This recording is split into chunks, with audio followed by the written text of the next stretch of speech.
La tradicional Feria de la Torta abrió sus puertas a miles de capitalinos con la preparación de una torta monumental que se realizó en 3 minutos. Aquí los detalles.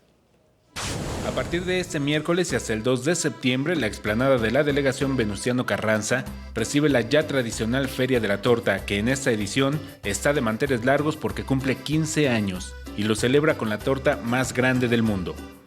La verdad es que nos llena de orgullo que hoy tengamos ya más de 100 expositores y una torta en donde vamos a romper nuestro propio récord el día de hoy con 70 metros de largo y 865 kilos aproximados de peso.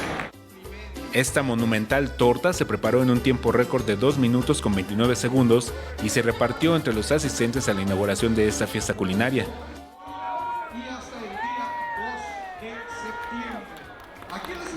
El titular de Desarrollo Social en la capital, Alejandro Piña, señaló que este evento no solo favorece el consumo de este alimento, se trata también de impulsar los negocios familiares que en la capital son muy importantes.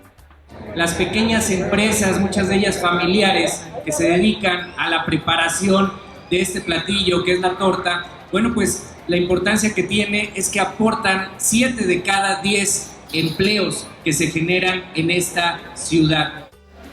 Como es costumbre, no será solo un evento de la capital. Participarán los estados de Michoacán, Jalisco, Yucatán, Puebla, Veracruz, Oaxaca, Tamaulipas, Sinaloa y Estado de México.